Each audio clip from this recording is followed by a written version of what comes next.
Hi everybody, welcome back to Fimo Tutorials.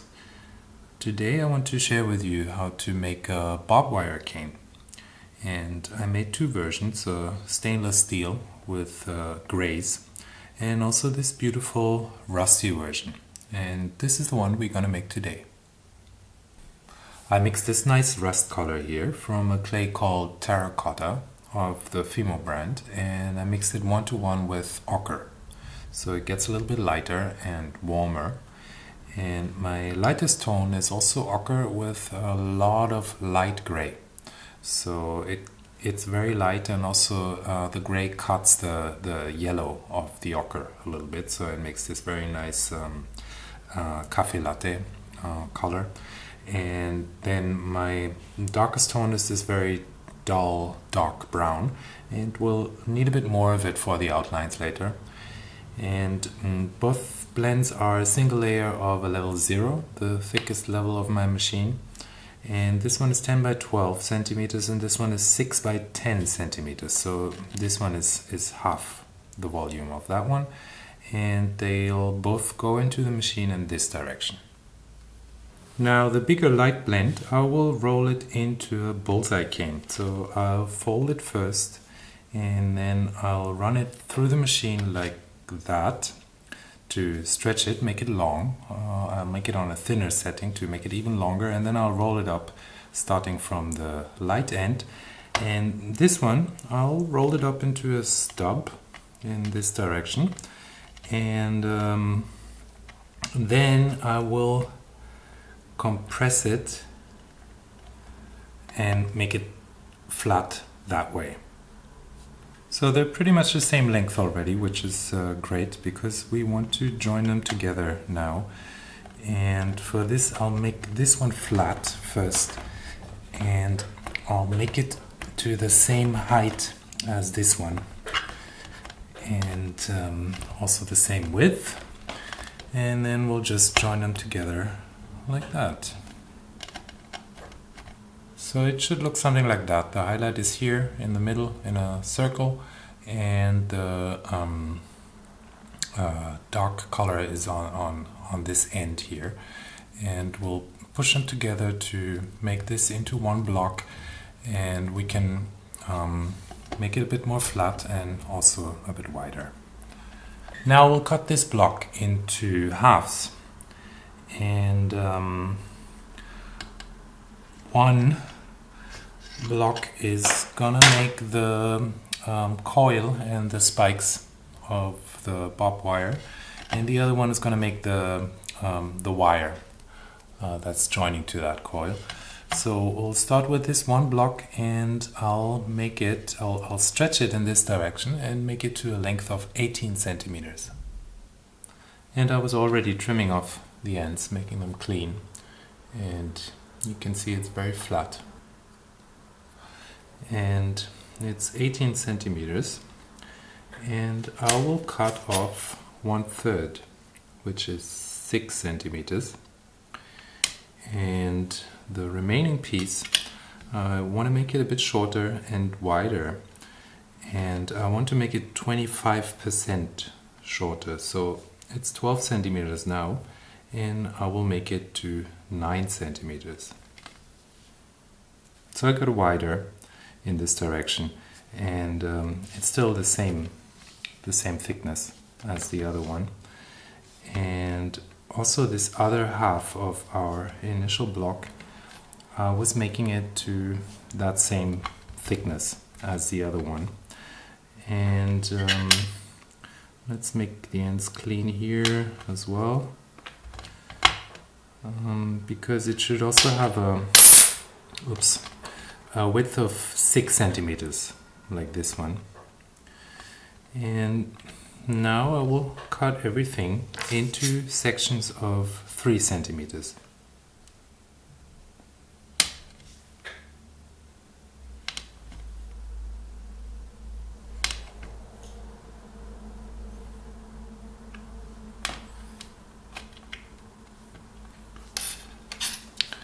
Now these are all the pieces that we need for our barbed wire.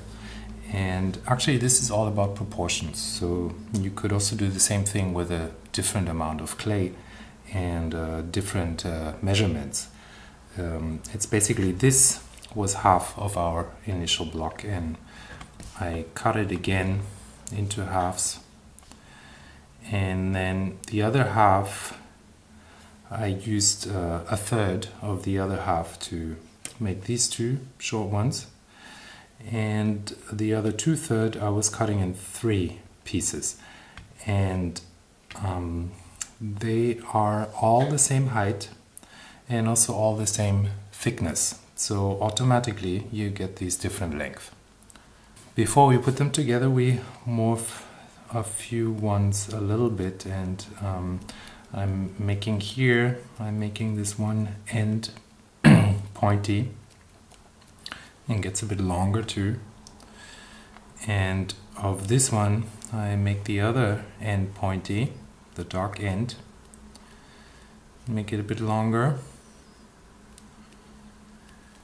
and here I'm making both ends pointy, and here also for one of these long ones I'm making both ends pointy, and then I'm wrapping everything in my darkest shadow color on a very thin level.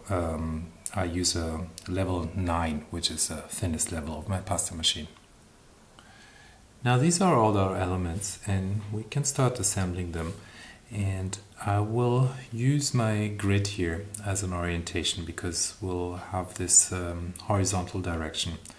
And I'll start with a small piece here, and I position it at a slight angle like that, and the other piece is next to it at the same angle, and I will align the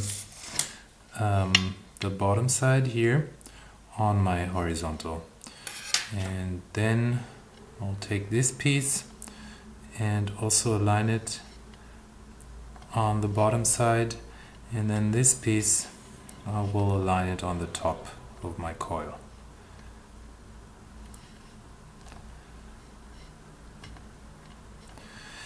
And now I'm taking this long one, and I want to chop off this corner here at a very flat angle. So I'll stay here on that edge, and here I'm trying to make a straight cut like that.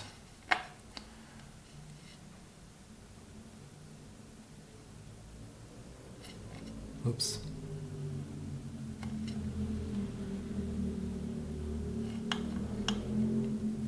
Yes. And on the other side I'll also chop off the corner on the opposite side. No, on the opposite side like that.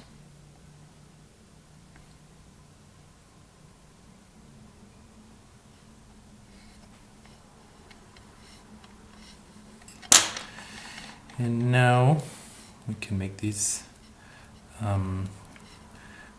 ends a bit more pointy, and I will create an S shape like that with the cut faces on the inside. And with this one I'll make the same S shape, and also again watch your dark end. It should be on the same side. Let's take this here, and on both pieces I will mark my middle here and here, and I will put them together like that, so it's just below. I'll leave a distance to the middle. Here's the middle, and I'll attach it from here.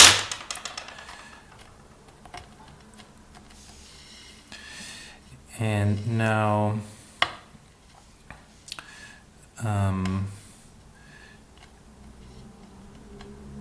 I'll put this in the right orientation on my grid, and then we want to divide it here in the middle of that piece, and we want to cut at the same angle as this face through the middle.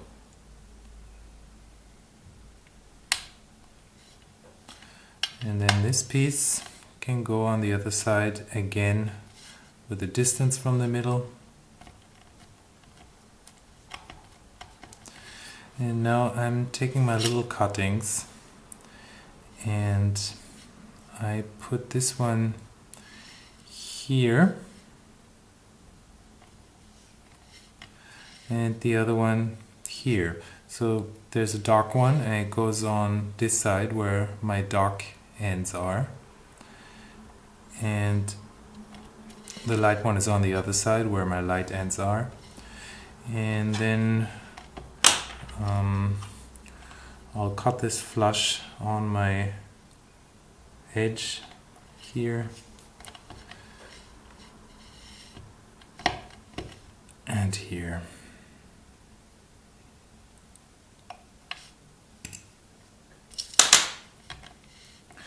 Now this will join to our coil in the middle, and here you also got to make sure that the shadows which are on this side, on the bottom side of our wire, correspond to those shadows in the coil. So basically this is not correct, and like this, we want it like that. And it's on my horizontal. Here it's in the middle on my horizontal, and then I cut again here on the middle of this piece, and this time I'm cutting perpendicular to that horizontal, because this face is going to be on the outside of the finished cane. And then I can take this to the other side.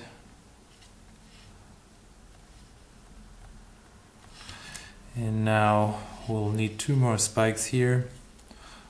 Actually, I forgot to make this one flat, so I'll make it spiky and pinch it on both ends.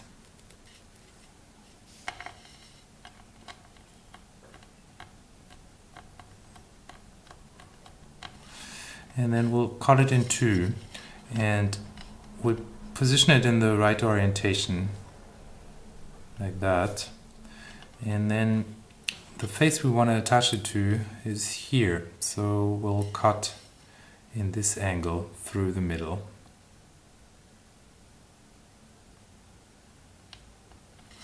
And then the light end will go here on top and the dark end will go on the bottom. And I chop off this corner so that it fits in here,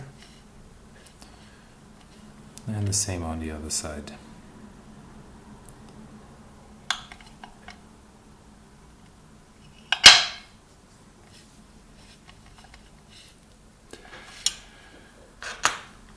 And now it's ready for packing, and I will pack it in my porcelain color again, and I will fast forward the process so you can see what I'm doing.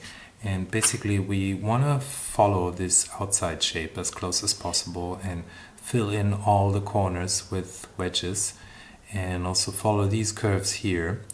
And generally with packing you want to work from the inside. So you attach all your clay and then you make sure that it's connected and firm and solid on the inside, and afterwards you can cut the outside and create the rectangular outside shape of your cane.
And here's our finished cane.